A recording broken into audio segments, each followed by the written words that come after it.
Let me see. Oh, this is useful. That's not what we want.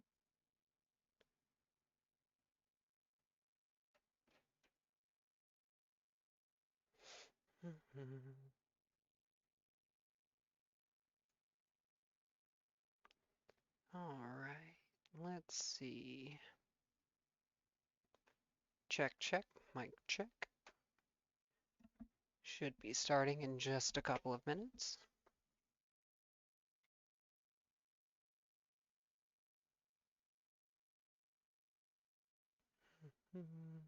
Gonna check something real quick, guys. Can y'all hear me? Hey, Roy, latest subscriber.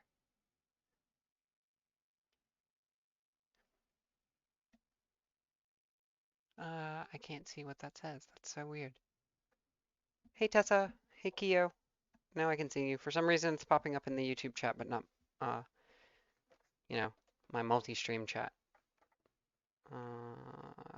Let's see.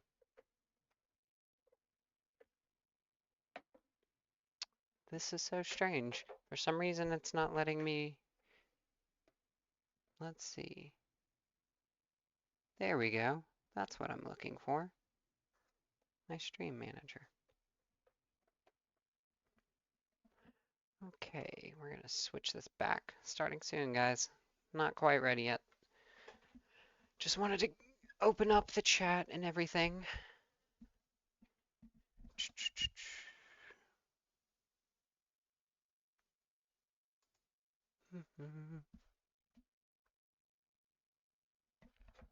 There we go. That's what I'm looking for.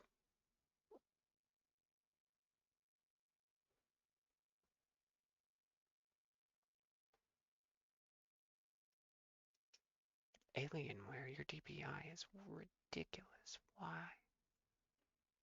Why is your DPI so ridiculous? I don't get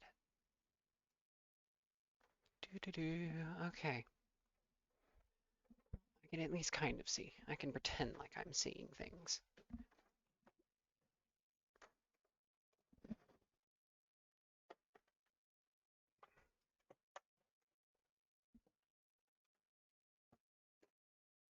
That's close enough. Alrighty, guys. We are just about set up here.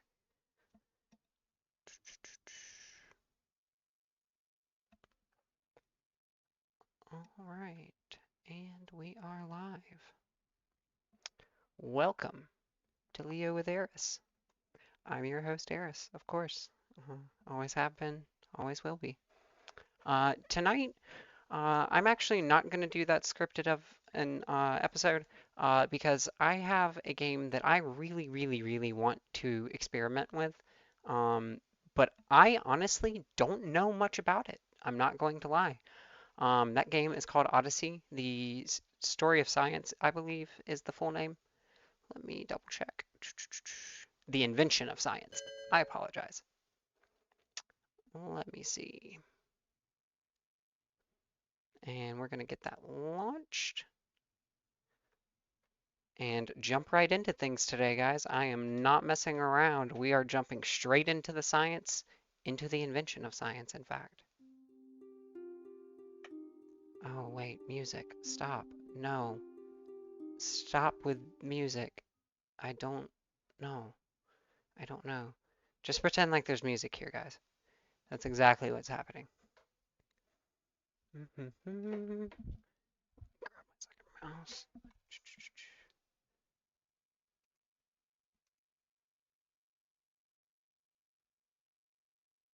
All right. I'm fully set up.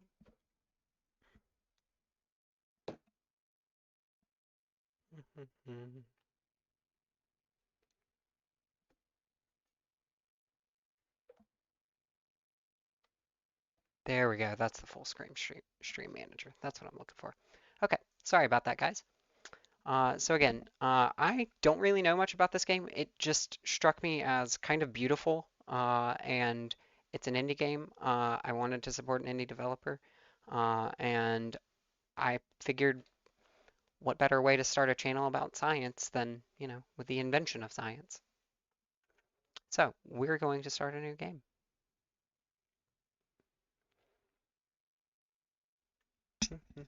How's everyone's day going? Y'all having fun today? It's been a good day. Been a very, very good day for me personally. It is intriguing. Huh. Oh gosh. Mayday! Mayday! Mayday! This is a distress call from the Wretched Islands. We got attacked by sailors. They think there's actual buried treasure here, and they sunk our boat to force us to find it. Our radio is barely working, so if you can hear me, that means you're close. Please don't leave to find help. There's no time. Come pick us up yourself. Now, please, listen carefully. This is really important. There are lots of little islands, but you have to dock at the pier on the east side of Wretched Minor. Don't try to land anywhere else or you'll crash. And we can't meet you at the pier. We won't know you're there, and those sailors are coming back, so we're hiding. We made a lot of barricades to protect ourselves, but we designed them for someone to get through. I could tell the sailors weren't very clever and didn't care about science, but you'll be able to figure it out. You'll see what I mean when you get here. I really hope someone's out there listening to this recording. All the obstacles we made won't keep those sailors away forever. And when they find us and see we haven't found any treasure, not the kind they want anyway, I don't want to think about what'll happen. But if you're listening to me now, that means the radio still has enough juice to transmit. So there's probably still time, but if you don't get us off these wretched islands, and soon, no one will.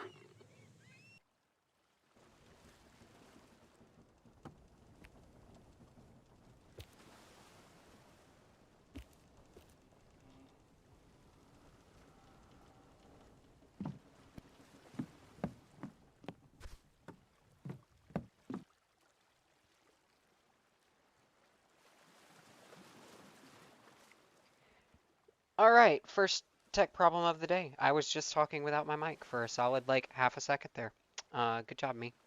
Oh, cool. Now I don't have to hold the mouse button to look. What? I'm so confused. All right, that's kind of a problem. But cat's journal. What did it? Where?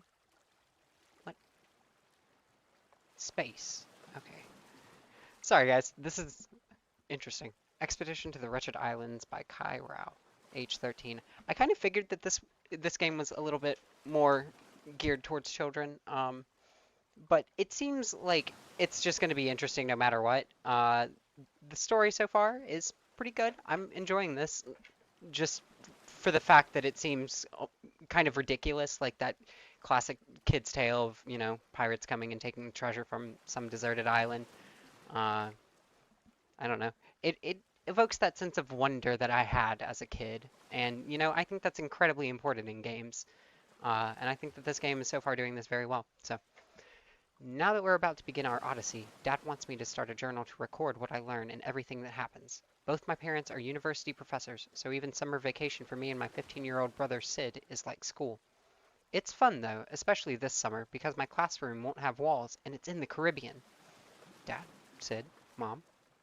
Dad's an archaeologist and he's wanted to visit the Wretched Islands for years, but it's illegal. My mom's an archaeologist. For lots of reasons, from endangered species to volcanic activity to deadly coastlines. And it's hard to get to since it's surrounded by jagged, cool, rocks. Dad finally got permission and we're going there to do some preliminary work before bringing his army of grad students. We flew here to Martinique 4 days ago to rent a boat, get supplies, and pick up our guide, Guillaume. If I apologize if I butcher any names in this. I can't read very well either. This font is not very agreeable with me for some reason. His real job is being a fisherman, but a year ago he got shipwrecked on the Wretched Islands and somehow survived it and lived there a week until a helicopter saw smoke from his campfire. It made the news since he's the only person who's been on the islands in decades, so Dad asked him to come with us and he agreed. Dad says it's an unusual sight because it has so many layers. For hundreds of years, island Caribs lived here till one day in the late 1600s, pirates came with guns. Carib Island. Okay. They took over and set up a base for decades before being driven out by the Royal Navy, imperialists. The islands were left alone until the US Army built an outpost there, also imperialist, in World War II, mainly as a lookout. Then it got protected status and it's been off limits ever since. Keep up. Like these drawings. Except for us now, when we get there. We're sleeping on the boat so we can just wake up and go at like 4 in the morning. Both the wind and current are against us, so it will take a few days, even using the motor. Until then, we're looking at photos of the islands from airplanes and satellites. Dad doesn't look at them with us. He's already looked at them hundreds of times. The wind was high and the waves were choppy most of the past couple of days, but when the sun set, everything calmed. Guillaume is so good with boats, so Dad's letting him do most of the driving. He's also doing most of the eating, which is usually Sid's job, but he seems happy to let Guillaume do that too. Sitting on the bow with my legs dangling off the edge, Sid came and sat with me. He pointed out how flat the ocean looked. He said he could see why people got laughed at thousands of years ago for saying the world was round. When you're in the city or the mountains, you can't tell by looking around what shape the whole world is. We take it for granted every day, or we take it for granted today that the Earth is a sphere, but Sid's right. Here on the ocean, it looks like, oh, no. It looks like it's completely flat and goes on forever. Why did anyone back then ever think it wasn't? I mean, how could they figure it out without inventing planes and rockets or even ships to go around the world and see for themselves? Mom and Dad were behind us, listening. Mom said she bet I could figure it out, but she always says stuff like that. I asked her how, and she just laughed and said she's just the construction crew. Dad's in charge of historical mysteries. It's true she's a civil engineer, but she knows more science than anyone I know. But Dad also knows history, so maybe she's right that he'd be more help on this one. I asked him how many people figured out how people figured out the Earth isn't flat and doesn't go off to infinity in all directions. He just smiled and said, "Keep your eyes open and your brain in gear." Land ho! We can see the Wretched Islands, though not all of them. If we had fireworks, I'd set them off to celebrate seeing land and because it's the 4th of July. We do have a lot of cool equipment and supplies, but nothing like that. I'm documenting the trip with my camera, too. My friends think it's funny that I have a digital camera, not just my phone, but phone cameras aren't good at taking pictures of things far away. We know we're in the right place because our GPS tells us where we are. When we're 5 kilometers out, we drop anchor for the night. Approaching the islands will be tricky, so we want to do it with plenty of daylight. We'll go first thing in the morning. I don't know how we'd have gotten here without GPS. Mom said the North Star is like ancient GPS. It's called Polaris because it's over the North Pole, and I already know how to find it. 2 stars of the Big Dipper point at it. That is actually true. Of course. Uh, I assume that most of the things that are in this game are going to be very factual, so you shouldn't have to worry too much about fact checking too much in this game. But I do highly encourage everyone to fact check me at all times in chat. Yeah, it still goes too. The intro is still going. 2 stars of the Big Dipper point at it. They're easy to find at home because you can't see as many other stars with all the city lights, but out at sea, there are so many stars it's harder to find constellations. It's so beautiful. I've taken dozens of pictures at all times of night, like when I wake up and can't fall back asleep. Mom said that if it's cloudy and you can't see stars, a magnetic compass will tell you where north approximately is, but the North Star is better because it points exactly north. Pretty cool, but I'm glad we have GPS. Yeah, agreed. Uh, this is... this was quite the intro. 11 pages. How do I get out? Thank you. So it looks like there's some kind of puzzle. North? What? What? Huh? Okay. So this is, I'm guessing, going to be the first puzzle of the game. They're supposed to point to the North Star, I guess. You're supposed to be able to make a thumb with it. I think it is this one over here.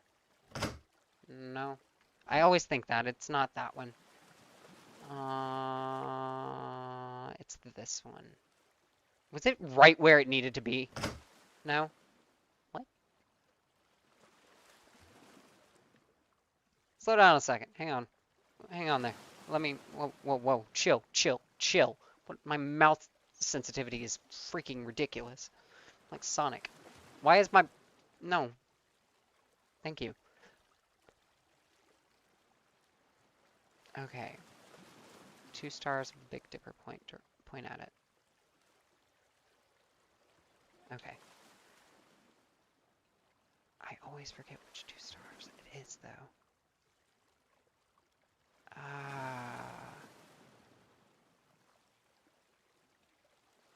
I'm sorry, guys. This is probably obvious to some of you, but not quite as obvious as it might seem. This is actually hard. Let's see. Do I need to, like, get a ruler out and, like, measure angles and shit here? Is that what's happening? No, that's not... I can't tell... What is happening?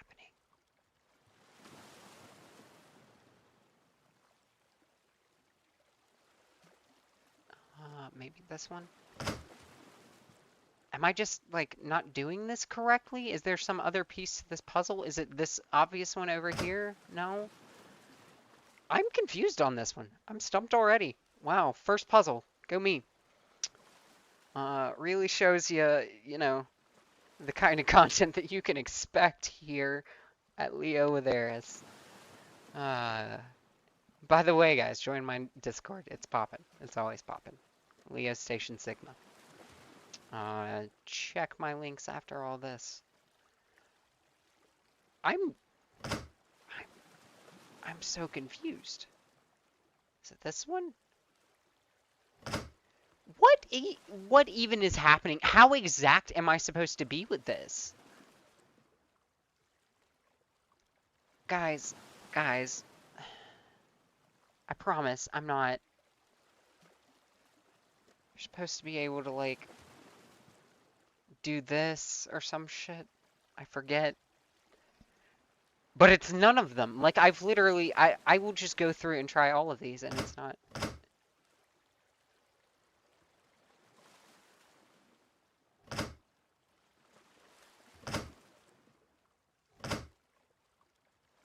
But why? But why? Why does God hate me? I'm so confused. I don't know what this could be. Are you shitting? It was just the placement! I tried that one. Okay. Okay. I didn't realize I was going to be playing a rage game. This is fun. Okay. I'm sorry. I literally just lost a viewer while doing that because I don't blame them. Good God. Hang on. Let me... DPI down. There we go. That's a little better. What do we got? Pause and shift. Let's run. I also don't play many first-person games on PC. This is the only one that I've really played to much extent. And by that I mean this. What is happening with my graphics? Hold up. This is ridiculous. Quality level? No. Let's... Please tell me that that's better. At least it's not like loading in every... No, it still is. Do I have to restart this game for the graphic settings to take over? This plant looks very specific. Can I pick up this plant? No. Okay. No, this isn't that kind of game. I'm just wasting time. I'm probably going the wrong way, but I'm gonna check up here. I don't really want to run right now because I'm kind of scared. Slide it to the dot. Kyo. Kyo. Kyo. Kyo. I'm gonna... Oh, hey. Is that fruit? Do I need fruit? No. It's just a pretty tree. That's cool. Are there multiple ways that I could get up here and I'm just wasting time? Cool. Cool. Got a pickaxe. What? What? Okay. A giant puzzle piece. I'm here for it. I like giant puzzles. This is a giant puzzle. Ha ha ha ha. I get it. The joke is funny. Guess I'm supposed to go this way?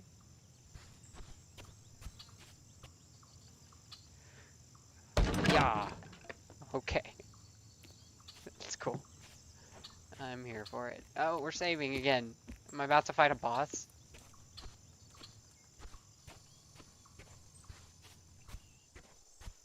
Oh my god. I don't know which way to go either. But I'm gonna trust my instincts and go up for now. In this situation, typically it's better to find high ground.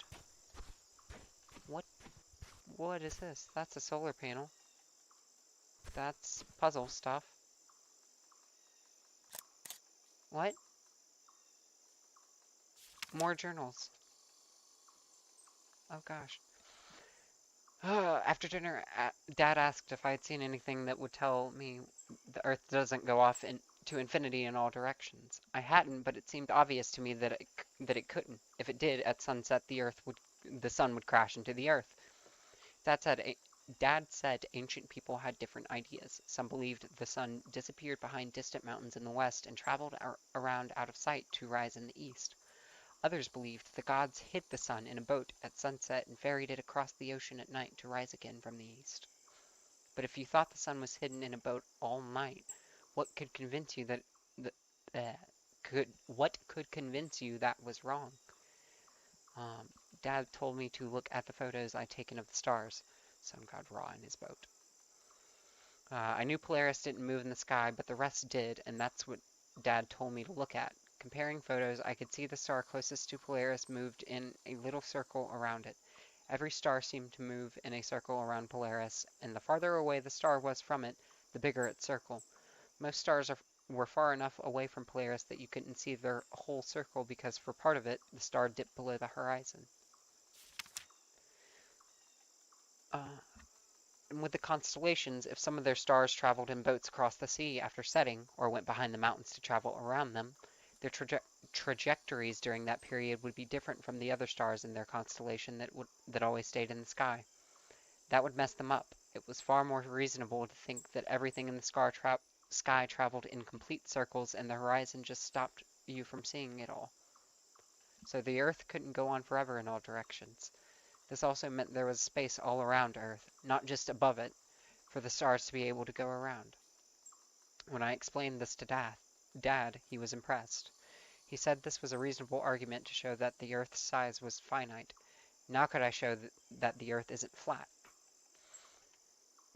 Is your dad just like trying really hard to make you not a flat earther? Because this is a tad bit excessive. Uh, but I do understand the point here. Like again, it's supposed to make you think critically. This game is designed very, very well in that regard that this is how scientists think about science. Um, I appreciate it for that. At first light, just before the sunrise. At first light on the first day. Anyways, we weighed anchor and started the engines, but it'll still take a couple more hours to get to the Wretched Islands. Dad's letting Guillaume steer. When we got on course, Dad asked me if I had seen anything to show that the Earth wasn't flat. I hadn't, and again he said to get my camera, but this time look at pictures I'd taken of the islands. I had thoughts. Some were just tops of island peaks, and others showed more. Dad asked me to describe the differences. I told him the islands look bigger as we got closer, and we can see more of them too. Mom asked what I meant by seeing more, and I showed her how when we were far away, we only saw the mountain tops because the horizon blocked our view of the bottoms. That was it. When you get farther away from something, it gets smaller, but also the horizon blocks more and more of its bottom. That would only happen if the ocean was curved. Oh, no, stop. Didn't mean to do that. I figured that problem was solved, but Dad said not quite. A few minutes later, the sun rose up, and when it was halfway up, he asked me why the horizon line across the sun wasn't curved. I said that the Earth is so big that it just looks straight for so short a distance across the sun. He shook his head.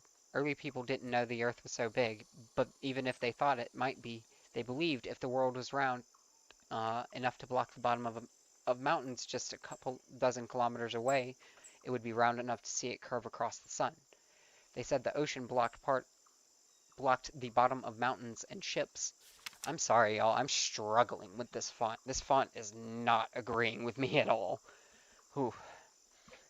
Because the Earth was curved a bit here and there locally, but the straight horizon line at sunset and sunrise and sunset proved the Earth as a whole was flat.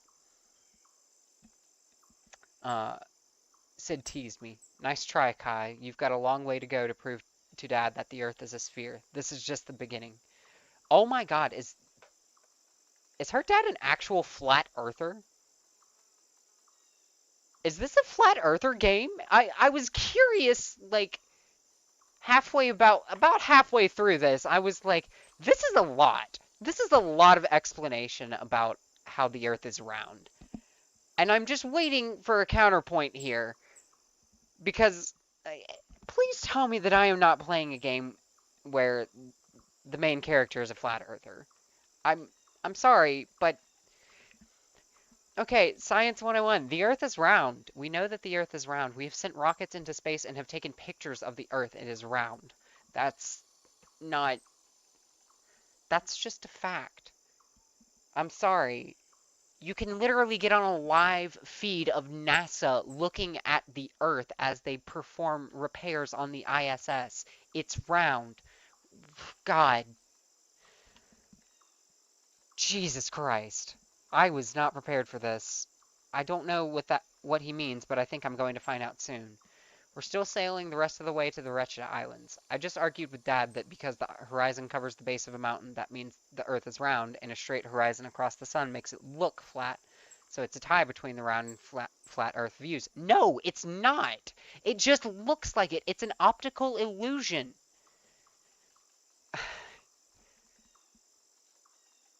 I don't know if I can keep playing this game, guys.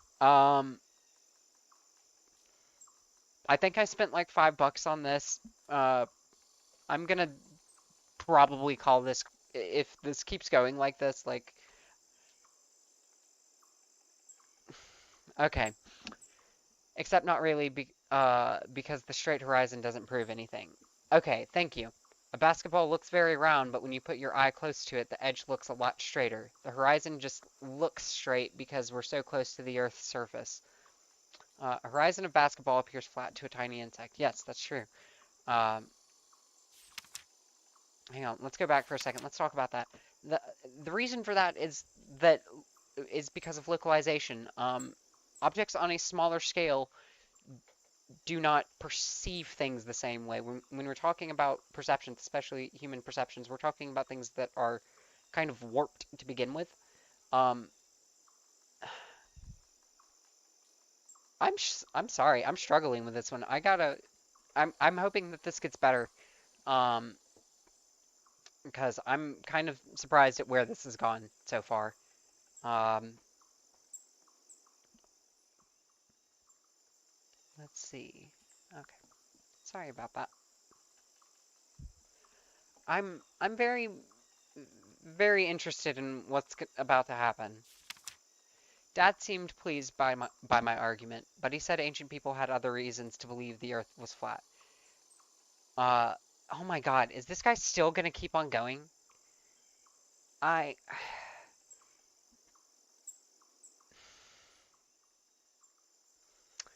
Dad seemed pleased by my argument, but he said ancient people had other reasons to believe the Earth was flat. If the Earth was a sphere, then people on the exact opposite side, which the Greeks called Antipodes, would be upside down with their feet above their head.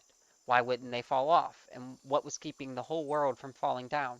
Dad asked me if I could think of a way to make sense of this without talking about modern ideas like gravity.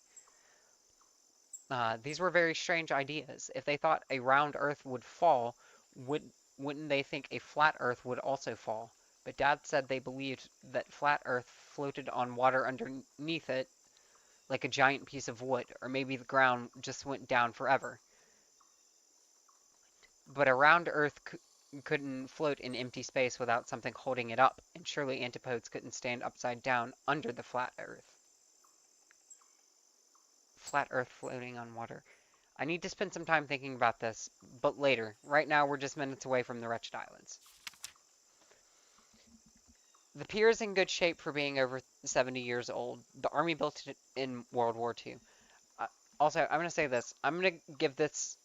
About I'm going to give this an hour. I'm going to give an hour to this game. If it's still continuing on with anti-science, I promise I will be ending this and playing something else. That's okay. I have plenty of backups, and I can talk about lots of other stuff other than this. Uh, the army built it in World War II. Dad says any older artifacts will be mostly underground in volcanic caves he read about in army records. Guillaume says he saw large ruins above ground, but that was on the far side of the Wretched Islands, and we don't know how to get there. But if the native Caribs and the later pirates did, there must be a way. For now, all we see are leftovers from the United States Army days, like bridges, cables running overhead, a small building just up from the pier, and small shelters. Mom thinks they were to cover food stores and other supplies since there are also empty barrels and crates around. There isn't much here in the old building besides a bunch of cables and clamps and some funny boxes the army left behind. The boxes don't lock or anything, you just push a big button to open them, but it only works when they're plugged into electricity. We brought a lot of solar panel arrays with us for free power and save fuel for our diesel-powered electric generator. Interesting. And Sid hooked up the boxes one at a time. This is a horrible run-on sentence, but they were all empty. We might use them to keep stuff in though. Uh, up on a lookout Up on a lookout point is a statue or monument of a globe. It's covered with little square holes and it has a handle we couldn't open at first. One of the many holes has a peg in it and there was another peg on the ground. We figured out that sticking the second peg in a certain hole released a, a lock so the handle could pull open to reveal a secret compartment. It was empty, but Sid saw that he could switch the linkages inside to whichever two peg holes we wanted for the lock. Just for fun, I found a couple figurines in a box of junk I have, attached them to the peg, while Sid changed the lock to open when one peg was placed in the Caribbean where we are, and the other at its antipode. We'll probably hide something in there later. Good to note, the globe statue. There were a couple of empty cans of beans in the shack, and they didn't look 70 years old to me. Dad frowned when he saw them, saying it looks like some people have been here against the law. We didn't get to explore the rest of this little island piece today. There are lots of cliffs everywhere, and Mom and Dad want us to do it all together to be safe. Today we just unloaded equipment and supplies, temporarily setting up in the shack just up from the pier. I want to sleep outside under the stars. Me too. But Dad says he wants walls around us tonight. He was looking at the old food cans when he said it. I think it really bothers him that people have been here recently. Okay. Okay. Go away. Thank you. Let's go ahead and put that in, I guess. Okay. Control's a little wonky still. Okay, so...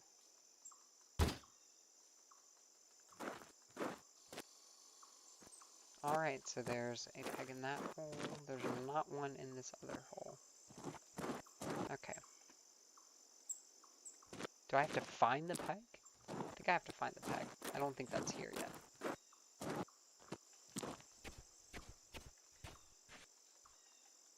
Huh, interesting. This must be those boxes that they were talking about.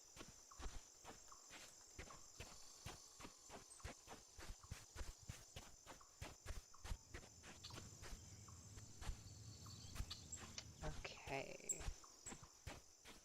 Yeah, okay. I don't think there's really... Oh, wait, actually, yeah. There's probably something in here.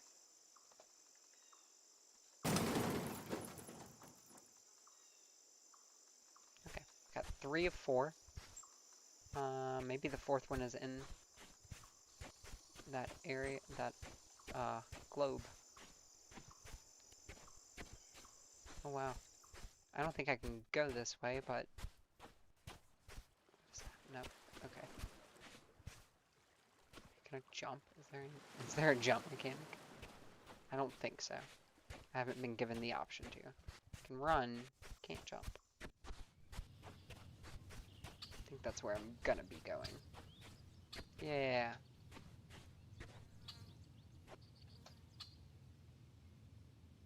That's very clunky. But okay, it's fine. What is this way? Ooh. Sorry, guys. My mouse sensitivity is still a little wonky. 2,400 DPI. Yeah, that's a little better.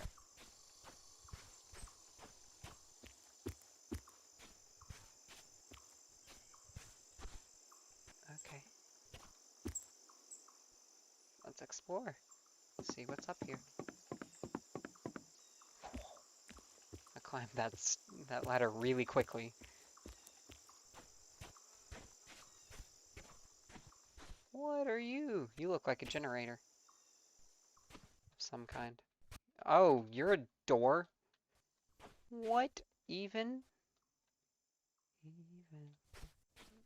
Okay. I'm so... Okay. I think I need to come back to that later. There's no way to get down through here, is there? Down to there? No. Okay. I have to go all the way back. Oh, yeah. Just curious, can I... Oh, it literally won't even let me. Okay. That's good to know. You cannot even walk off the cliffs here. That's interesting. Okay, so just run with reckless abandon, why don't you? Butterflies! Butterflies! I'm wearing a butterfly dress right now. Yay. Sorry. That's so cool. I love butterflies. Swallowtails are my favorite. Oh, goodbye. Goodbye, friend. This is so pretty. I mean, these are very, very obviously fake butterflies, but it's cool. Okay, so that's how I get up there. I'm thinking that I'm gonna grab a zip line eventually, probably. Once I get a little farther up there. Maybe. Maybe that's what I'm doing. But for now, let's go do this.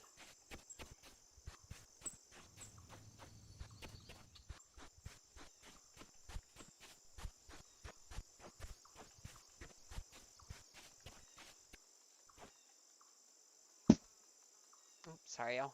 Did not mean to bump that. Come on, come on. What? Where's... Oh, yeah, that's right. I have to do this.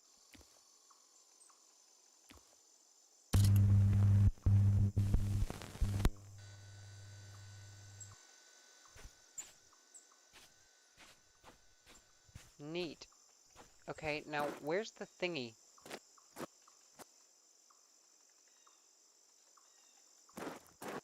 I don't know where the other thingy is.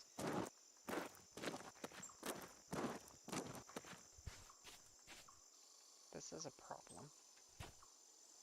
Did I miss the thingy? There's a shack back here. Let's go check that out.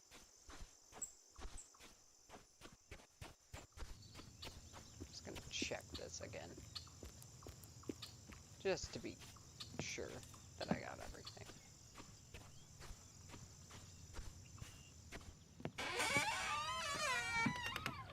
Yeah, it was just that box. Okay.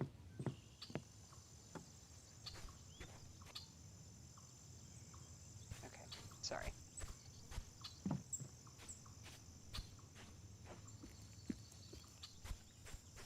I'm majorly confused.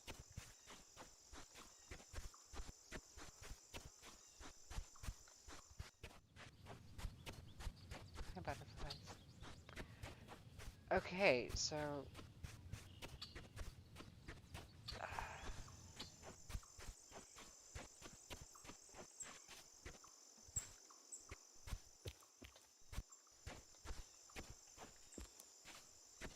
And I cannot go that way at all. So I guess that it has to be somewhere around here. I must have missed at least one thing, probably more things up here. And I apologize, everyone. I'm not this? Is there some way that I can actually interact with this? What is this?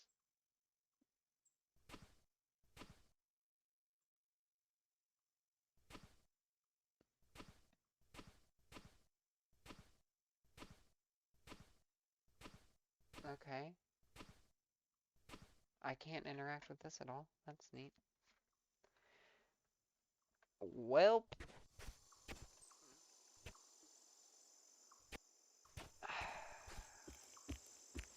This is kind of infuriating.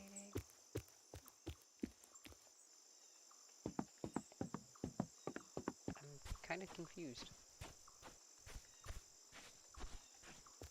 I don't know where that other part would be. It didn't mention anything about where it would be.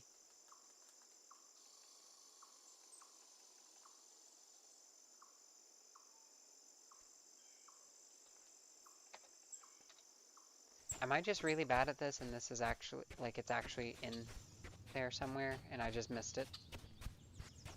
In this lamp? Not a lamp. Okay. That was an attempt in futility.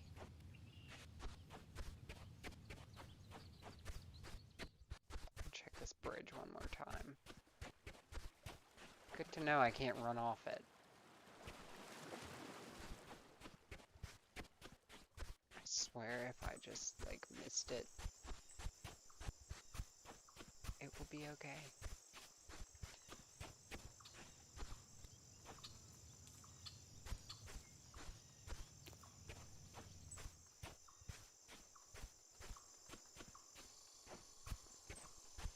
Is it somewhere in here, maybe?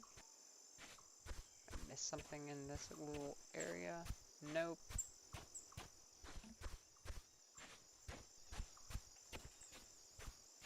I know. Oh, the door is loud? I'm sorry, guys. I didn't realize that the door was loud.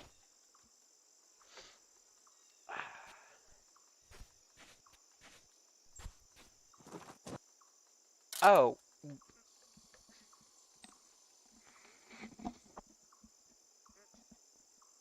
Okay. Everyone is allowed to make fun of me. That's fine. That's fine. I deserve it. I deserve it after that. That was bad. Okay, thanks for that. It would have been nice if you mentioned that in a note or anything. You know. What? Oh. Okay. That is a clunky mechanic. That is a really clunky mechanic. Okay. So we literally just blorp that in there. And good God. Why does my mouse sensitivity keep going up? DPI down. This is ridiculous. Ooh. Ooh. Cool. More journal pages. If it starts... Okay. Unpacking the boat and setting up camp all day. I had lots of time to think about the Antipodes.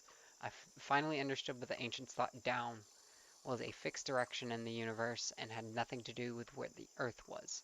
For us, that direction happens to be towards the ground, but for anyone on the other side of the world, that direction would be away from the ground and they'd fall off. But if down instead meant towards the center of the Earth, then the Antipodes wouldn't fall off.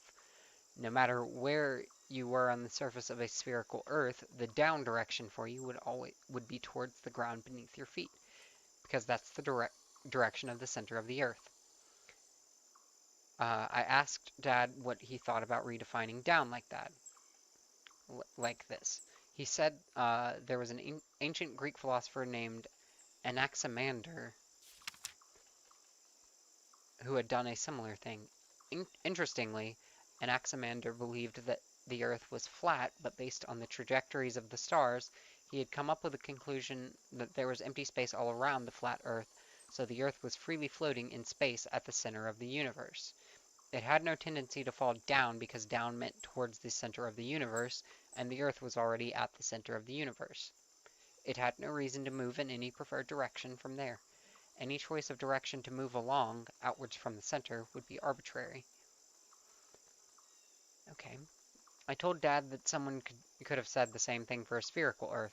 It's already at the center of the universe, so it can't fall down anymore, and antipodes on its surface wouldn't fall off either since they would fall down towards the center of the universe. Dad agreed, and he said tomorrow was a good time to introduce me to Aristotle, one of the greatest of Greek philosophers. I woke up a while ago and couldn't get back to sleep. Too much, 2400 DPI. sorry about that. Too much going on in my head. I went outside and found Dad on the porch looking through binoculars. It wasn't pitch black, not with the stars and a quarter moon just above the horizon, but it was still too dark to see much. When he noticed me, he said he thought he saw a light out to sea.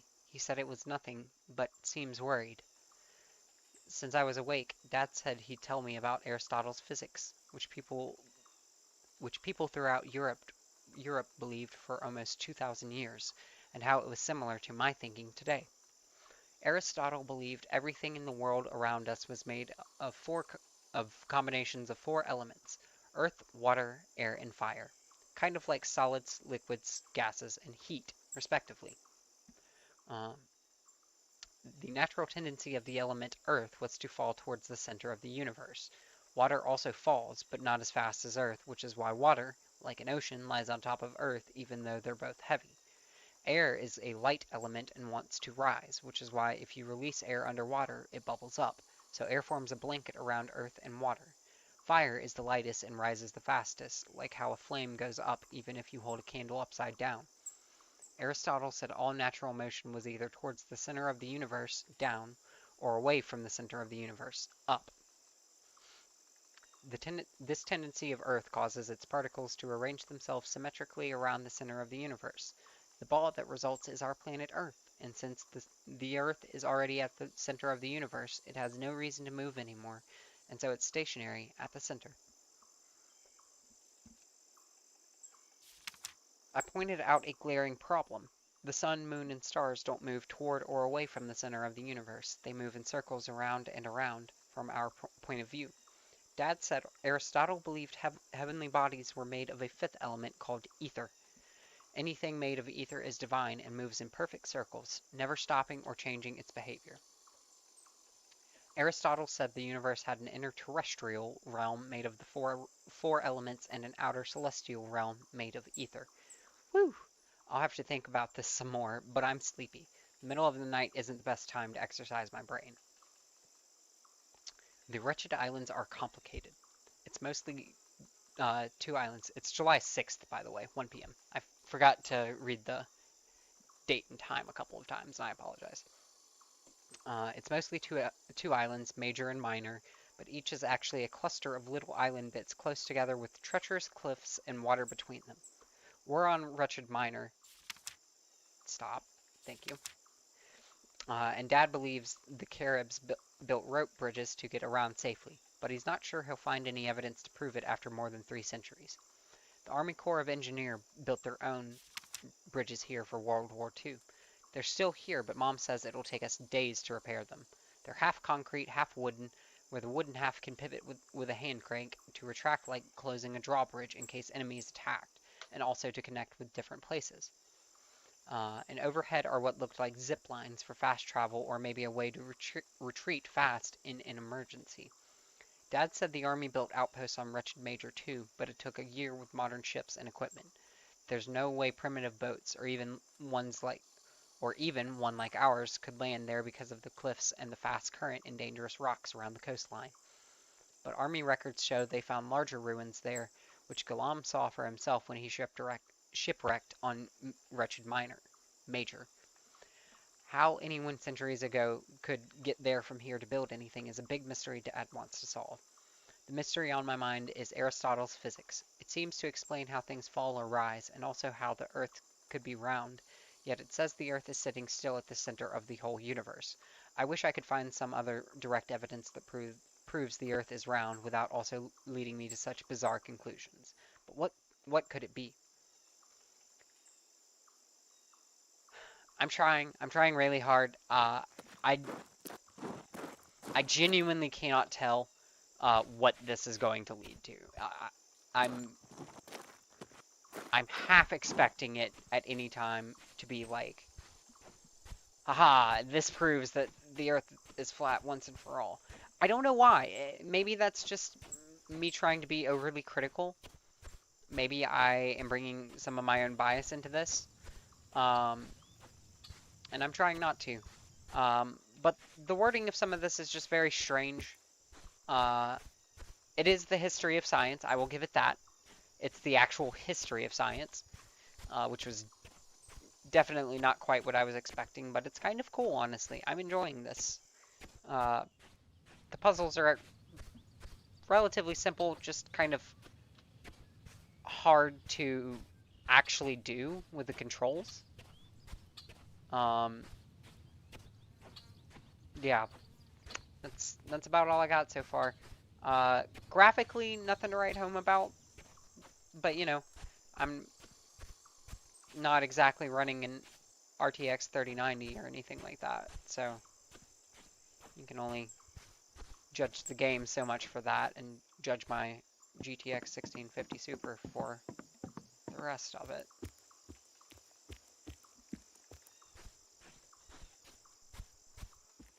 Okay, so that goes that way, and I still can't jump. No, okay. Literally, if I could just like lightly climb, I could get there without this. I'm just throwing that out there. Okay, and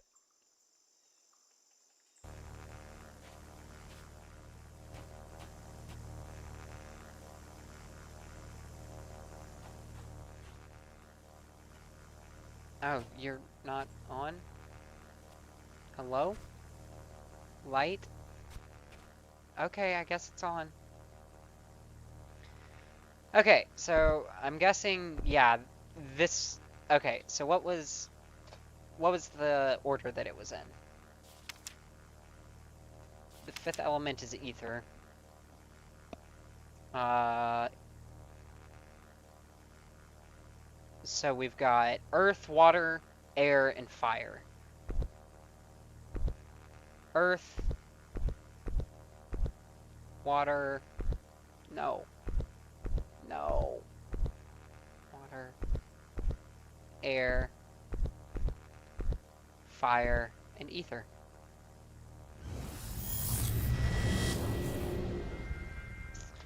Cool. Neat. Achievement unlocked geocentric universe. Oh boy.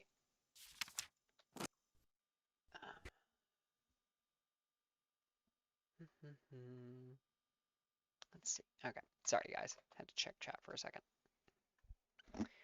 All right. On top of the tall peak of Wretched Miner, how many pages is this? I'm probably not. This is so many pages. Guys. Guys. Seriously. People don't want to read an entire book, I don't think.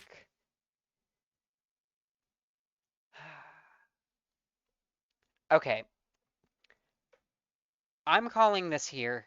Um, I know that it's a little bit early, but quite honestly, I'm enjoying this game a little bit, but not enough to keep playing it. I'm sorry. And the fact that I just literally was handed 20 pages, just about, not 20 pages, but it was a lot. 2, 3, 4, 5, 6, 7, 8, 9, 10, 11, 12, 13, 14, 14 pages. And it's just getting longer. I don't, I struggle to read very well. Um, this font is actually hurting my eyes. I'm not kidding. I can't tell what some of these letters are. Um, so I'm gonna call it for right now.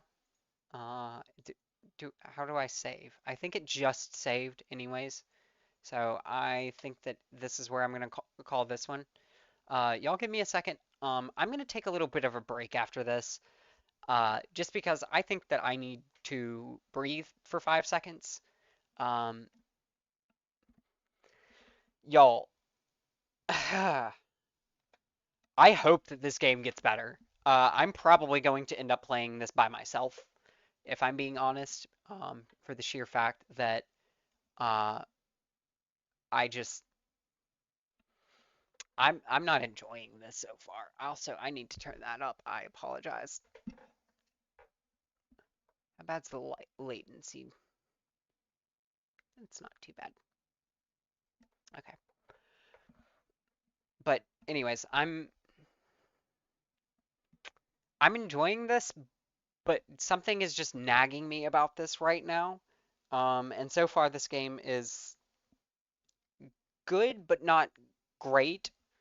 Um, it's an indie game. I know that it's an indie game, and I'm trying to judge it from that lens as well.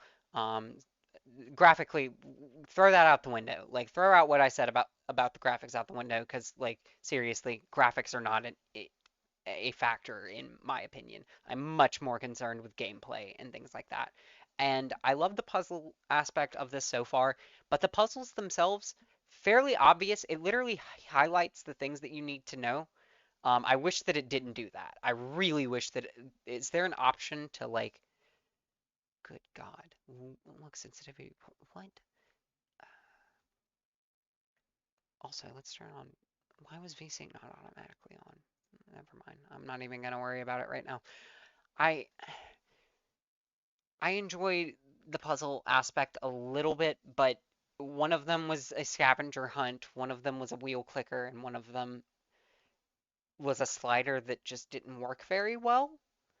In fact, I put it in the exact spot that it was in at one point and it didn't work. I don't know. Uh, I think he's just making a point until she proves it. Yeah. Oh, gosh. Uh, I think that's valid. I think that that is also true. I hope that that's true. I'm not even going to judge it for that part, but the gameplay aspect itself feels kind of basic so far. Um, this feels like a well-constructed history lesson in video game form. Uh, and I wasn't quite prepared for that tonight. So I think tonight um, I'm going to be playing maybe, I don't know. I'm I'm gonna take a break for a few seconds and grab some water and chill for a minute. Uh, my voice is starting to hurt a little bit. Also, I apologize. My voice is kind of all over the place. I'm trying really, really hard to stay in my head voice, but it's so unnatural feeling to me that I can't seem to grasp it. Um, so, anyways, give me about 5 minutes or so. I'm gonna go ahead and quit this, and we'll be right back.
Okay, guys, I'm back.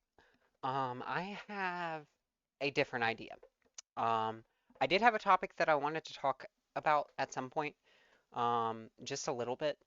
Uh, and I feel like I didn't really get a good shot at playing Endless Space. So I want to give Endless Space 2 another shot. Let me go ahead and open that up. And now all the audio issues should be fixed. Let me know in chat if it's too loud or anything like that. Uh, yeah.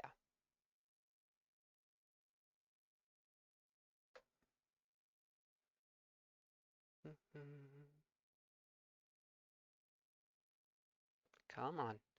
Okay, Steam is being Steam. There we go.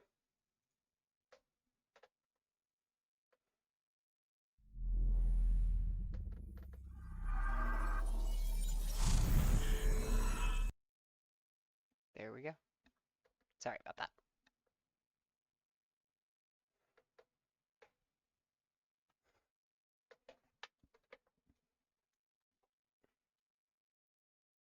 Huh, interesting. Go away.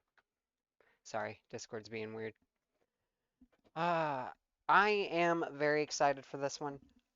This is gonna be part of a segment that I'm gonna talk about for probably several different episodes, especially as I learn more. Um, Another thing to keep in mind, I'm still learning quite a bit. Um, just as much as everyone here is getting to explore these games and these concepts and things like that, I'm also getting to explore them. I'm still learning myself. I'm an amateur hobbyist. I'm not a scientist, so bear with me is all I'm trying to say. We're gonna start a new game. Uh, Choose science. Choose recklessness. Choose the softens. Question, chat. What would you guys like me, or who rather, would you like me to play as? Um, Not including the uh, my own creations, my custom factions. Uh, but seriously, who do y'all want to see? We've got the Sophons. They're very prominent scientists. Um, We will not Walters. quail. We will not fail. An ancient faction, the Vultures suffered continual setbacks in trying to establish a permanent home for themselves. Not so much restless wanderers as adaptable pragmatists, their centuries of travel and tinkering have made them skilled at both science and warfare. Defense remains their preferred military strategy, and their grim tenacity makes them effective defenders. Uh, they have a tradition of appointing female leaders, and their history of escaping and surviving to fight another day continually reaffirms it. Weird, kind of sexist. The Vaulters left the planet of Auriga when potentially cataclysmic atmospheric problems were detected. Having left their homes, gods, and many of their people behind them, the dream of regaining these things has gained an almost mythical status. The Vaulters are one of my favorites. Uh,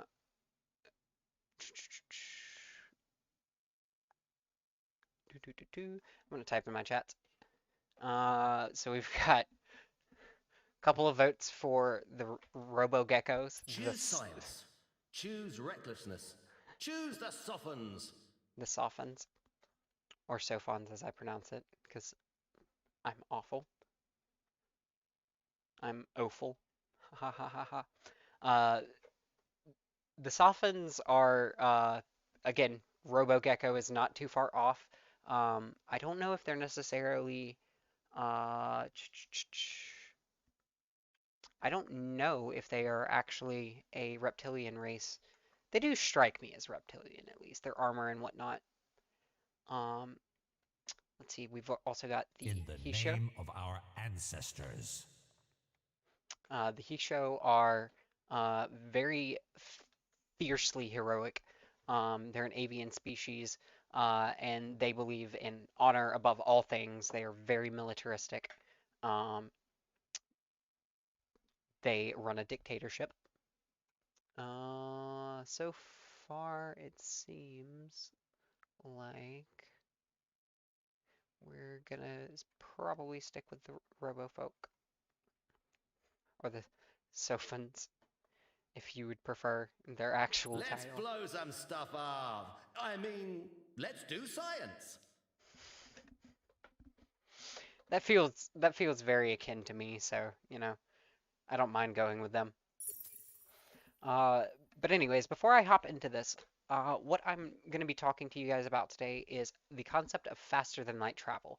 Um, and I'm going to be telling you why we don't need it, and how, even if we don't need it, why we might be achieving it anyways. Sorry, my cat is pawing at the door. Give me 1 second. Hey, what?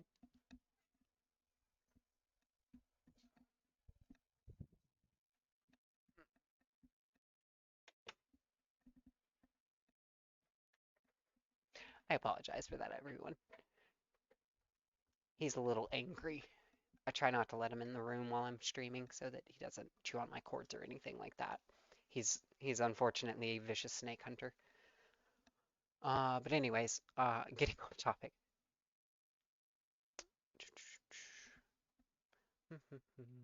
Okay, so I'm going to be talking about faster than light travel and why we don't need it.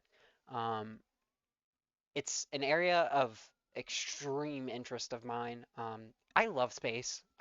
I'm going on this rant. It's happening. It's finally happening, everyone. I'm going on the space rant. I love space. I really do. I've been passionate about going to space since I was a child. Um, and to me, it's not just, you know, the sense of exploration and wonder. It is those things. It's absolutely those things, but it's so much more.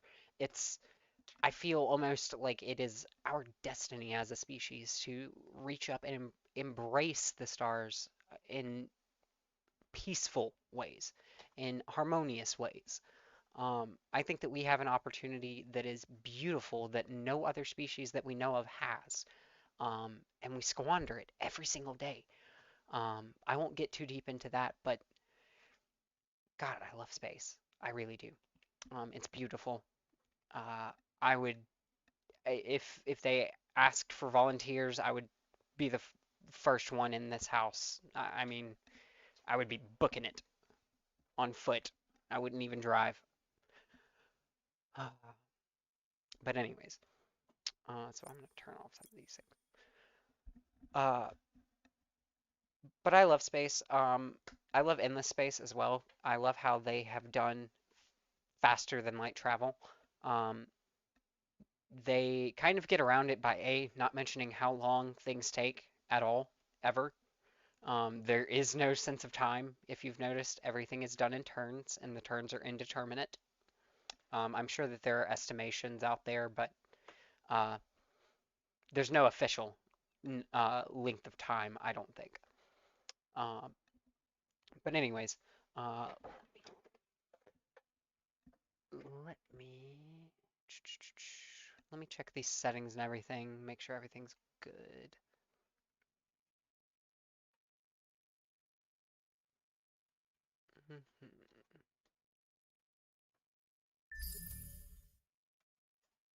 Okay, hang on 1 second, y'all. I gotta check a PC setting real quick. Something popped up.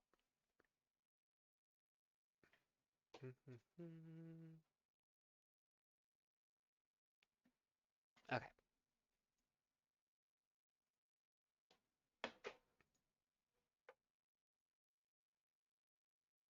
sorry about that, guys. Okay, come on. Hide the taskbar. There we go. They have always been first, the Sophons.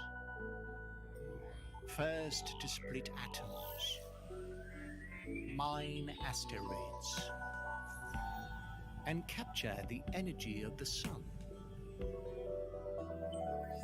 First, too, to crash their test rockets, trigger artificial earthquakes, and accidentally blow up their moon. Like you do. Their great power has given them great irresponsibility.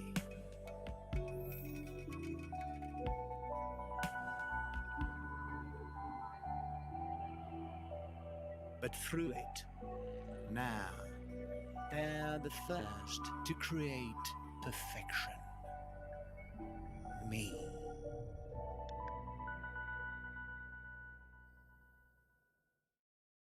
Masters of science. They have crammed the cold, rocky homeworld of Hekim with glittering metropolises and great works of engineering that proclaim their genius. As the newest member of the Triumvirate, you face a future full of risks and challenges. But hey, that's where the fun is. More great discoveries await you in the inky depths of space. My heart. I'm sorry. I love the Sophans. Their intro is also really good. Um, Accidentally blowing up your own moon so sounds like something that I would do on complete accident. Um, I love them. They're amazing.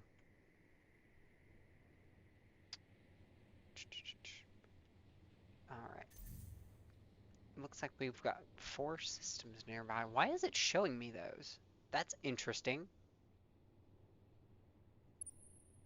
That's not normal. Interesting.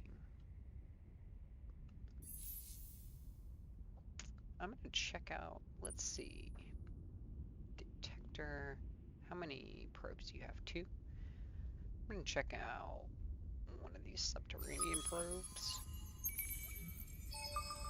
Nothing. Awesome. Great. Love wasting the first probe of the game. And then I'm gonna send you this way.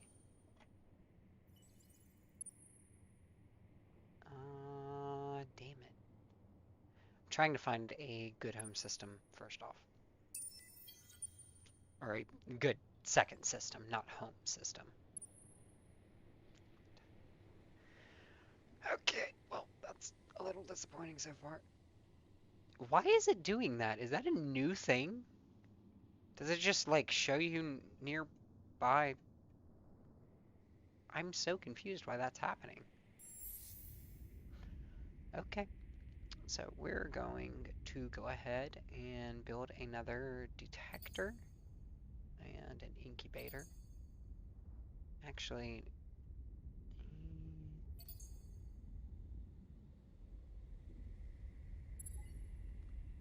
we'll build that first. That'll increase our food and our production. So, alright, that's good for now. Okay, so, the main thing that I wanted to talk about is something that I can actually talk about right now. Faster than light travel. So, uh, we actually, we as in human beings, uh, have come up with kind of a concept. Specifically, Dr. Alcubierre, Alcubierre.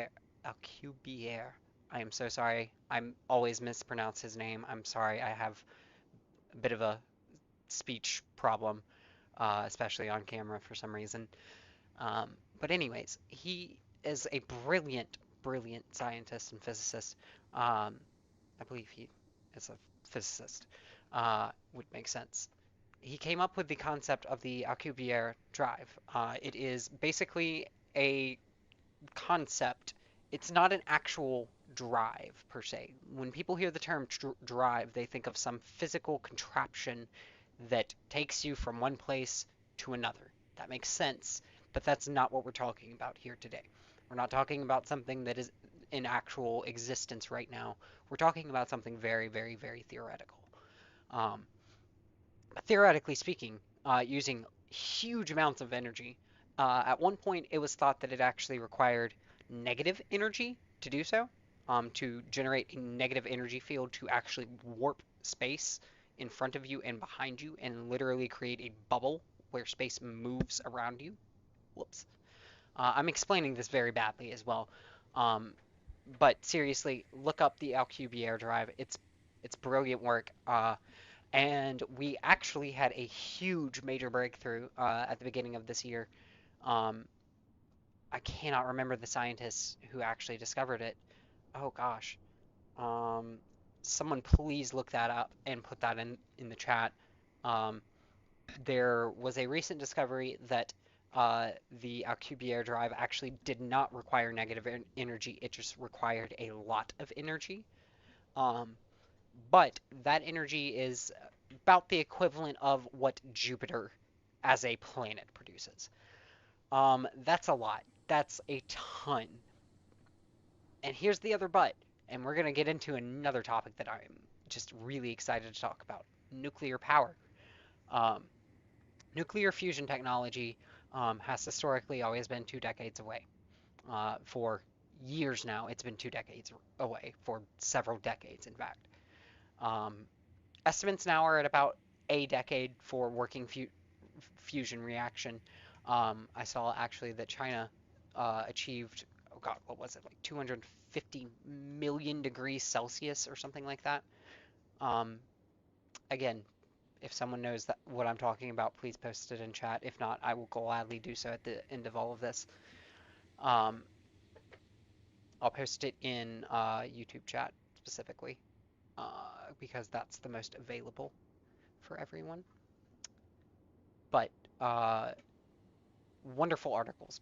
Uh, all of the articles that I'm talking about. I'm talking about several at this point, and I apologize. This is a huge info dump, but I really, really enjoy talking about this stuff, and uh, it's good info to have. Not everyone realizes that, we're making breakthroughs in nuclear fusion technology, and that one day that's probably going to be something that we feasibly have very, very soon. Um, the more public awareness there is of it, though, the better. The more of a push there is for it. So even if I am butchering these explanations, it's okay because what's important is that other people do the research as well. I'm not a scientist, but there are tons of scientists that can explain this much better than I can. I actually can recommend quite a few channels, in particular PBS Spacetime, awesome guys. Um, oh gosh, who else? Kurzgesagt, in a nutshell, has some excellent videos, especially on nuclear power. Um, Isaac Arthur is a futurologist and one of my personal favorite YouTubers out there. Um, Wonderful man. Uh, I haven't actually met him or talked to him, but uh, you know, one day maybe. Maybe I'll be cool enough. Yes, thank you for that link. Thank you for that link, Keo. That is awesome. Uh, but anyways, I'm very passionate about this. I hope that one day I actually know what I'm talking about so that I can talk about it more. And that's why you guys can go donate to my GoFundMe if you want. No, no push there at all. But the link will be down in the description of my YouTube video. You can also find it on my Twitch page. Um, yeah, good stuff. I appreciate any support, even just follows and likes and views, even just watching this video. Thank you so much for that. Seriously, it means a lot to me. It, you have no idea how much it means to me right now. Uh, So anyways, I need to research some technology. Speaking of technology, I need to stop just sitting here talking. And I usually make a beeline for xenolinguistics first off. Uh, and we're going to go with off-world agribusiness. I wish that those two names were different, quite honestly, that those two just like switched titles. Because off-world agribusiness is actually how you learn how to talk to other species. Xenolinguistics lets you like harvest titanium and build industrial facilities, and it's like I don't I don't see this. I don't see this sometimes. technology thing still weirds me out a little bit. Wish they would just change some of the names of the techs. It would be a lot easier. Alright, not gonna do anything there, but we're looking good.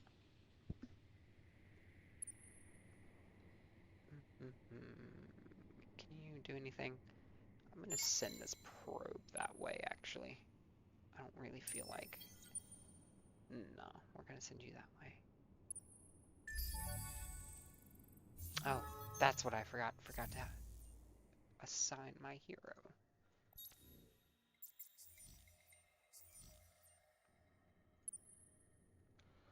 And just for S&G, we're gonna send you this way. I scout with every ship that I have early on. Exploring the galaxy can be an actual, like, big part of this game.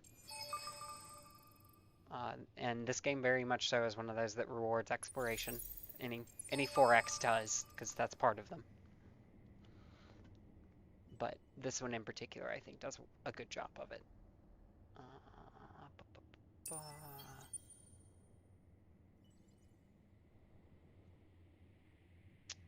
And in turn. How's everyone's night going? How y'all doing, chat? Found a new planet. The origin planet of the strange race known as the Bagaba, who are a distributed artificial intelligence whose calculations are done by the random movement of rocks, stones, and even grains of sand on this atoll planet. The warming and cooling of natural ocean currents coupled with tidal shifts and weather turns these elements into a living series of gates and arrays. This in turn transforms the entirety of the planet into a giant computer capable of reason and reflection. That's cool.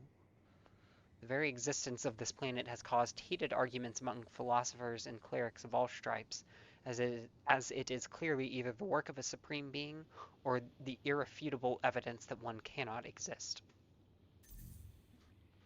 As is everything. But anyways, one thing that I also wanted to talk about is what I at least think they use for part of the actual travel. These little lanes right here. So, I'm going to mostly be talking about solar sailing. So, there's a concept for future spacecraft that involves building basically very, very lightweight, almost netting out of solar panels. This is, again, not a great description. And using lasers, actual lasers, high-powered beams of energy, not, some death ray, but, an actual laser, a beam of light, to push it. Because if it is lightweight enough and you bounce enough photons off of that sail, you will eventually cause movement, and it will take possibly months, possibly even years, but it will build up momentum as you're doing that and just continue to push you. So theoretically, you could just take a giant space laser, or a series of smaller lasers, point them at the sails of this thing, point it in a direction, align them, and send the solar sailor somewhere.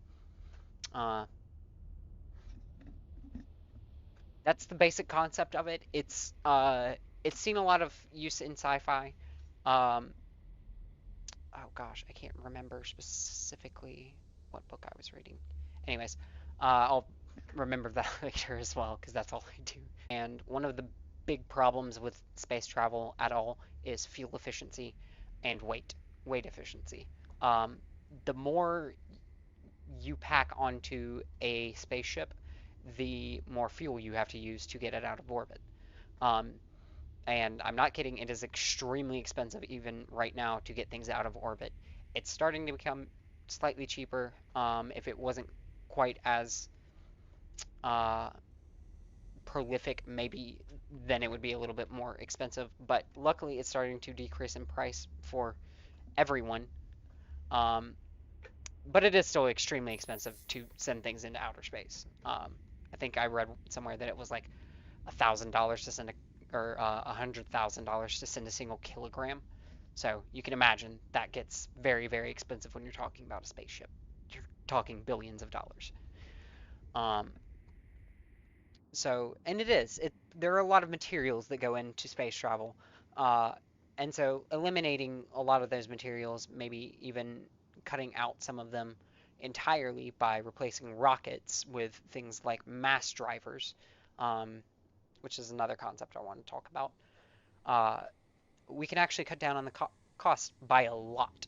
And so the concept of a mass driver is basically a long series of magnets in almost not necessarily a tube, but aligned in a straight line uh, that are polarized uh, so that when you move something with the opposite charge of them uh, at the bottom, it literally slingshots them through. This is not an uncommon idea, from what I'm been told, or from what I've researched, not been told. Um, it's actually they have actually tried to do this at MIT and succeeded back in I think the 80s or something like that in very, very, very small scale. Um, but it's not something that's very actively being funded right now because there are so many other projects and it's a very far-flung but it's project. Uh, Also, glad to hear you're doing delightful.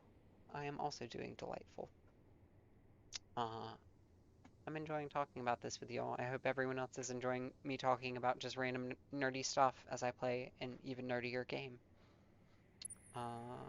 Let's see. We're gonna move you this way. Come on.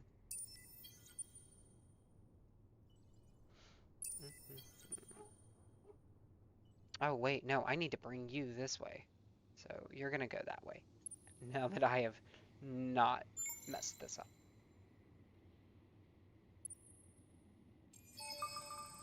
Ooh, black hole. I like the sound effects as you get closer to them. That's so cool. So we've got a black hole over there. We've got I believe this is a collapsing star. Yeah. We actually have an empty system behind us. No star here. Just a single gas giant. I love the colors of it though. Neat. Alright, we're gonna skip ahead a little bit. Does anyone have any questions? Sorry, said that at a bad time. Does anyone have any questions, by the way? I know I've been kind of talking about a lot of science stuff. If anyone does have any questions, please ask them in chat. I'll see them. I've got chat going. Uh, but yeah, for the most part, honestly, we don't need faster than light travel. We could achieve maybe even a small percentage of the speed of light and be going and potentially get to other places in the solar system in months or weeks even. Um, we really don't have to uh, actually achieve any kind of fantastical technology in order for space tourism to actually become a thing. Uh, I think that it's very, very close, quite honestly. I think that with projects like the Gateway project that we're planning on equipping with the Artemis project as well, the first planned moon outpost kind of thing. Uh, look that up as well. Uh, cool stuff. The Artemis project is really, really neat. It's supposed to be the first, not the first, is it the first?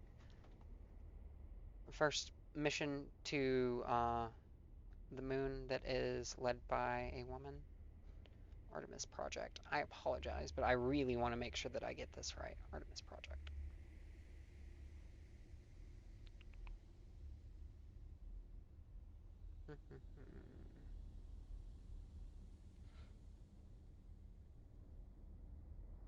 Yeah, it's going to be one of the first crewed it's going to be the first crewed lunar uh, mission since the Apollo program, and I'm so excited for this. They're also in addition to this uh, mission to the moon, we're also planning and working with the ESA and with tons of other international agencies um, on the Gateway project, which is supposed to be a very permanent installation that is supposed to ferry resources between Earth and the moon.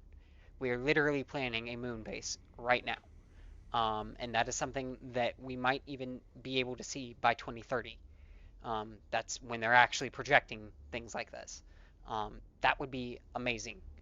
Uh, that's the birth of an entire new concept, a concept of human beings being able to freely go back and forth to another body on or in space. That's amazing.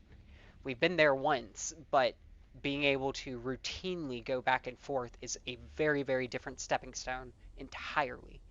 And it's huge that we're making that right now, that we're all alive to see that. Thanks for the link. That's awesome. Thank you, Kyo. Y'all, Kyo is awesome.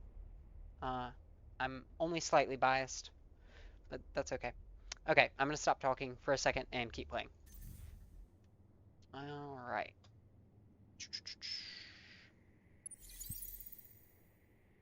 Okay, figured he wouldn't find anything else there. We're gonna send you back here.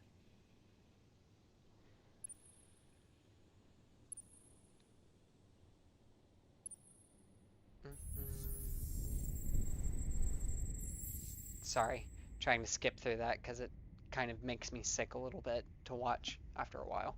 Gives me motion sickness just a bit. Uh, so we've got a very nice system here that I'm going to be colonizing here very soon. That's an awesome first colony, quite honestly. I don't think I could ask for better. Alright, you take a nap.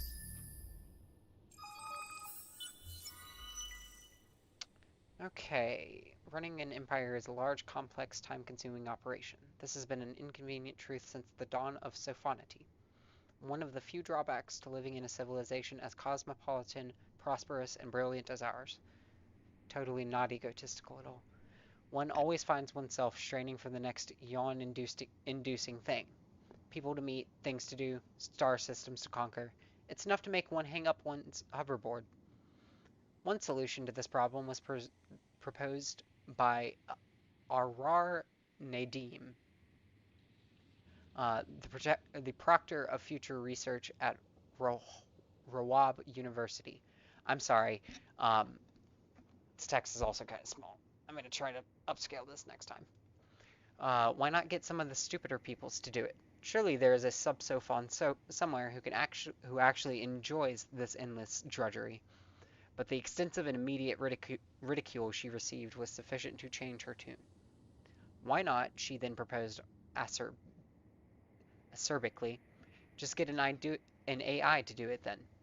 The genius of this idea could not be understated. The movement gained immediate traction in the High Caucasus. Budgets were allocated, the finest minds assigned to the project, and in a matter of months, the Enhanced Neuroflexible Entity Research (INFER) project was launched. Now, just a few short years later, we are ready for the final touches. Tighten the bolts and raise your receptacles, Sophons. With INFER finally, a golden age is upon us. We're gonna go with...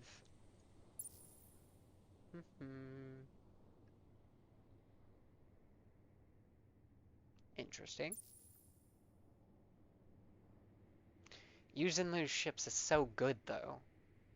Like, it really, really is. I cannot stress this enough. I love use and lose ships. Sophon free move is okay, but, like, not really. Actually, it's kind of garbage compared to the other ones that are, like, flat bonuses to your empire. So I'm going to go with militarize for now. And we're going to try to fight some battles.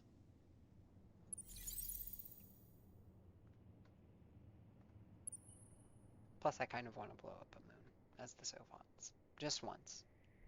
As a treat. And we're going to check the subterranean room out. Hyperium. Yay. And go back to sleep.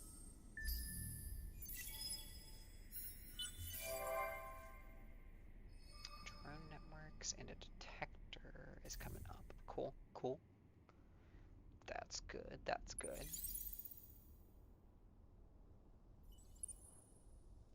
You still haven't regained... Oh my gosh. I hate how slow the recharge is on probes.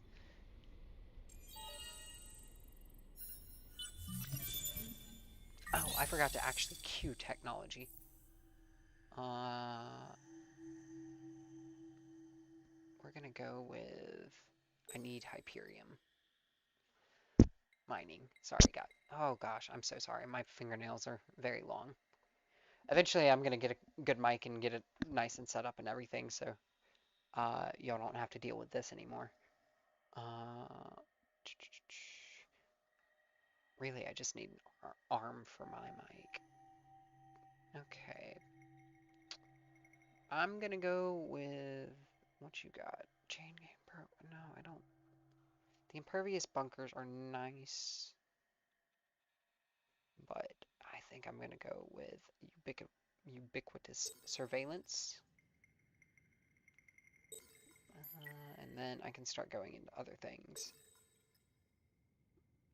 I already can, but I like to at least get one in every category first.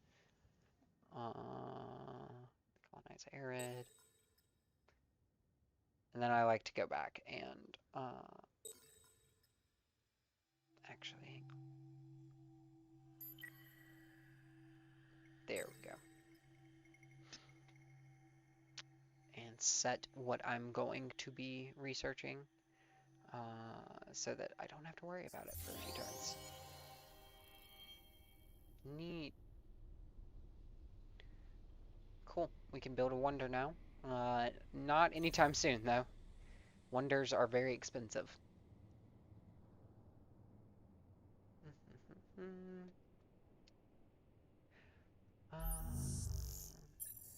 Okay. Just making sure I'm not getting hacked yet. Can never be too safe. Well, actually, it's early on. I don't really have to worry about that too early, but I am going to go ahead and encrypt my system, my home system, just in case I run into the Umbral Choir. I hate the Umbral Choir so much sometimes. Hey, we can finally research this other one. Thank you. That's what I was thinking.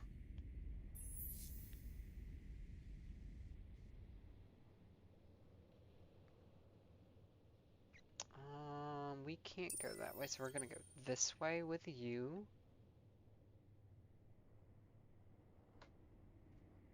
And in turn.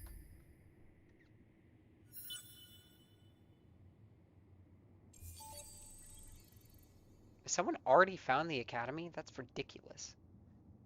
That is absurd. It's only been 8 turns. Come on now.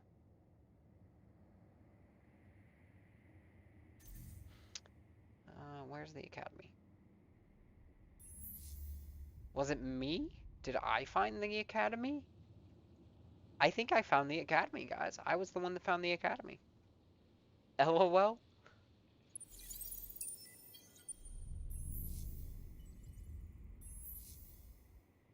Why did you auto-default to that one when this one is about to colonize? We're gonna go ahead and claim Tiana.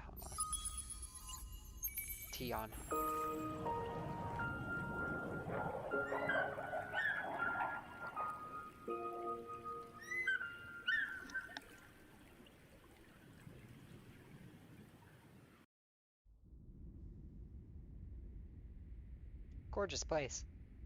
Alright, we're going to go ahead and boost your food production. Good God, that gave us like 15 extra empire per turn. Or, not empire, influence per turn. I'm sorry. Starting to get a little tired. My medicine has been making me much more tired lately, and I apologize. Okay, so we've got about 10 turns on that. Oh, wait, I was checking the influence. 15, yeah.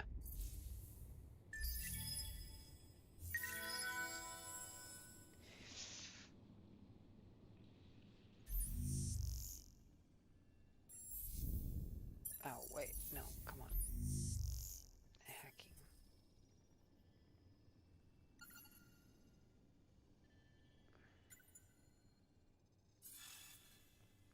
Forgot I'm playing on not endless speed, so things happen in like 2 or 3 turns instead of like 12.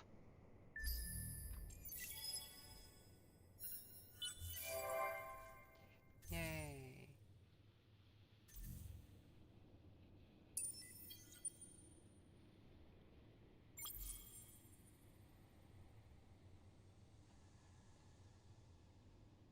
There we go. Sorry. Had to adjust my mouse. Was being very stubborn. Okay, we're gonna go back and examine the rest of that planet.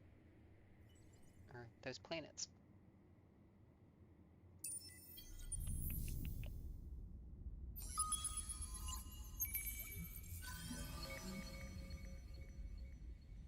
Irradiated. Team Spirit. Interesting. That'll be nice when we have ridiculous fleets because the Sophons get ridiculous carriers at like the at the end of the game, just about.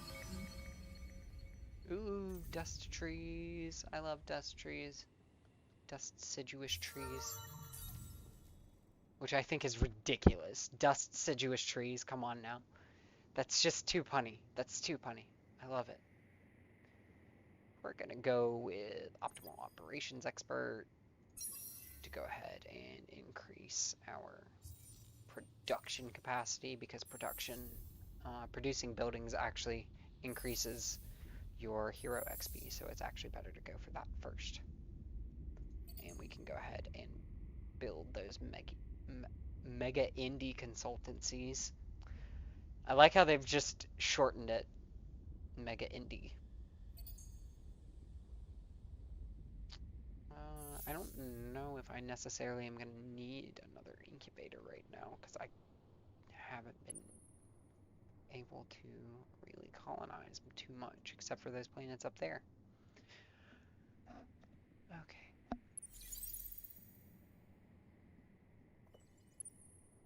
We're going to send you this way now. I haven't been doing my head voice the entire time. My voice coach is gonna kill me, but that's fine. Sorry, Maggie.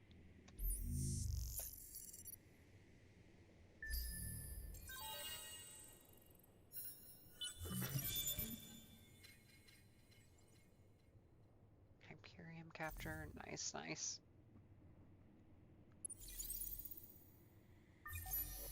Really like those big data shipyards. That extra bonus to experience is actually really, really useful in battles. Hey, you can go this way.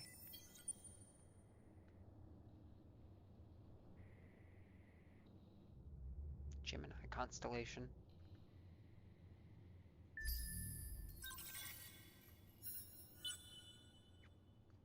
How's Vega Colony doing? 7 turns. We discovered the sowers. Interesting. They're world architects. Minus 50% transformation costs on Empire. That's cool. Terraformation, not transformation. This is so cool. Let's go ahead and start negotiations with them. Minus 0.5 depletion points per turn on planets.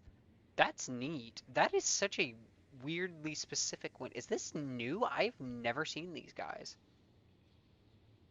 Like, most of the time I see the exact same minor civilizations.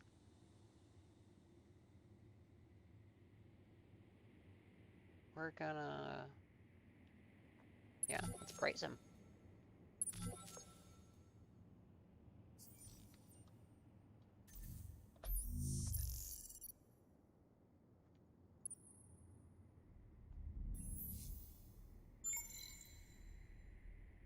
And we're gonna send a probe this way. Haha! I knew it.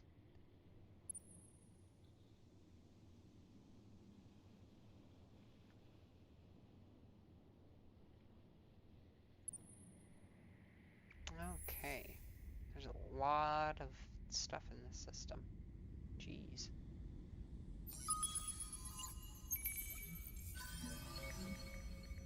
Ooh, dark glitter up here. That's gonna be useful.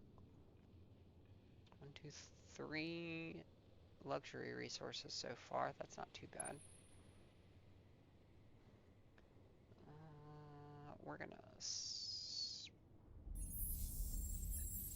We're gonna go ahead and reveal that anomaly for them. Or curiosity. I always forget what they're called. They like that. When you do that for some reason, they like it.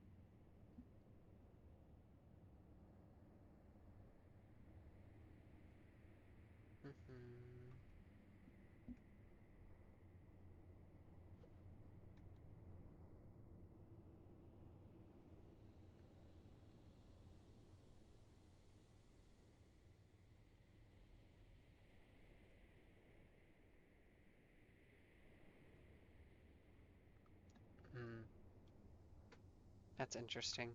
I'm just now noticing that my stream schedule says that it's supposed to be 7 to 10, not 7 to 9. I meant 7 to 9. I'm actually probably about to hop off here in a little bit. Um, but I'm gonna keep playing for just a couple more minutes. I really, really, really, you know, nah, I'll keep going till 10. Why not?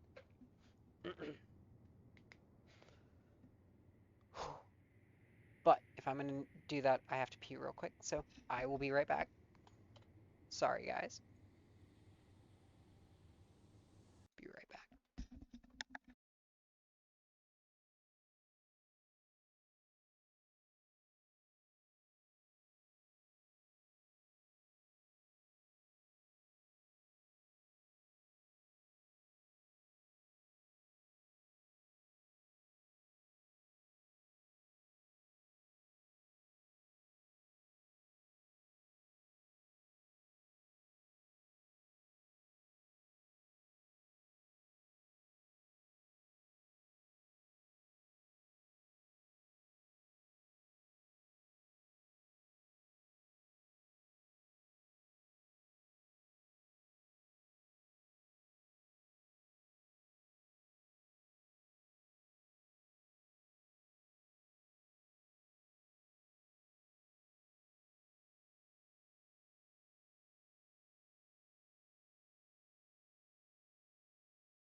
Sorry about that. All right, I'm back. We're gonna start this back up.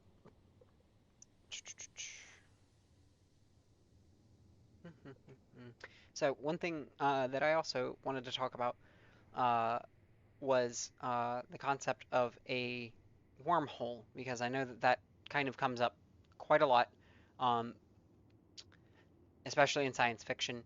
You often hear about, you know, people traveling through wormholes and ending up in a different place or something like that. But that's not quite what a wormhole actually is. In this game, they are guilty of the same thing. Wormhole travel is actually how you navigate outside of the star lanes. Where is it? Warp drive. Oh no, they actually use the warp drive in this, and then yeah, and then eventually you start to travel via wormhole, um, which is supposed to be instantaneous uh, transmission from one place to another via a black hole, and by stabilizing a black hole somehow. Um, so I can't remember where I was going with this. I can't say for sure that you know it's not possible. Never say anything is impossible. Just say that it's not possible with what we know right now. Um, that's my motto on it. Um, so I will say that it isn't possible with what we know right now. But theoretically speaking, if you could stabilize a black hole uh, and actually move faster than light, you could enter a black hole and exit the other side, supposedly. Um, where in space and time this would put you is kind of debatable. Again, we're talking about something that's not even kind of theoretical here. It is theoretical, but it's so far from theoretical by modern physics standards that uh, we almost can't even really consider it as a concept right now. But it does make for really good sci-fi. And the awesome thing about sci-fi, the awesome thing about the Endless Space series, or the Endless Universe in general, is that they're not trying to make a whole lot of sense of it. It's supposed to be kind of nonsensical. When you try to explain sci-fi, you fail. It's science fiction for a reason. A lot of the things that are talked about in sci-fi are just not possible for a reason. They're not actually constrained to our laws of physics.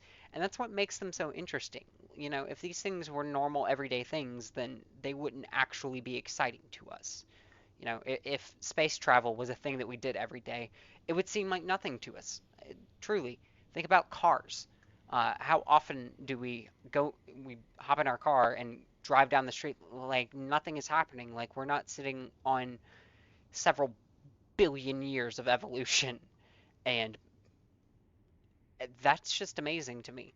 You know, that's going to be our future one day where space travel will become commonplace. I think that 100%. Um, I don't exactly know how we're going to get to that space travel, but we'll see. We'll see what the future holds. Anything going on in chat? Hmm.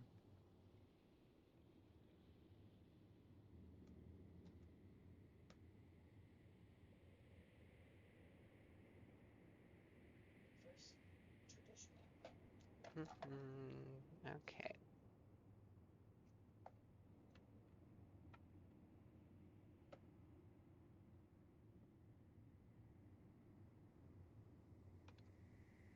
Sorry guys, I'm having technical issues with my iPad currently. Trying to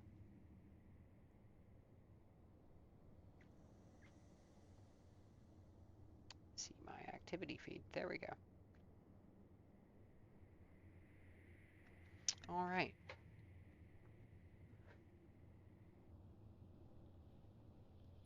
Let's let's see what we got here. A lot of Arctic planets and ice planets. This is a cold system, which makes sense because it's powered. Oh, interesting. Still makes me kind of, but it's okay. This actually orbits a an artificial star. So green is one of the only colors that stars cannot actually be or appear to be in the spectrum due to redshift shifting them away from green. They will never actually appear to be green. It's a weird optical thing. Um, I can't explain it very well either, but uh, It's very interesting. You'll never see a green star in your entire life. My partner was very upset when I told them that because green is their favorite color. Okay, so let's keep it going. Can't quite go that way. Ash, desert, gas warm, toxic. Okay, not that system. Large lava, tiny desert.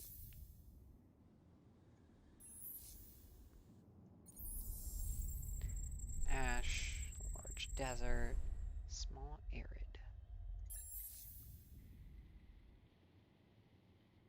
And then the Pegasus system, huge Arctic and large gas cold.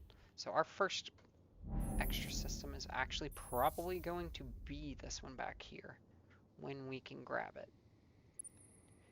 So I need to be focusing on those anomalies. We'll just send you there. Actually, no. We've got anomalies up here. We'll send you there. Oh, never mind. That's a pirate lair.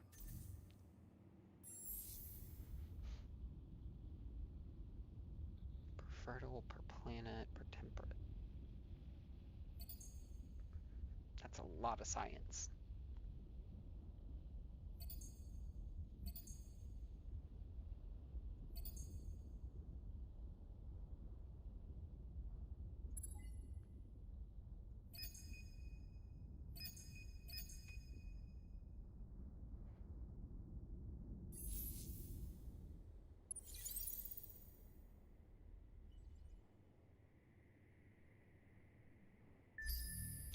Okay.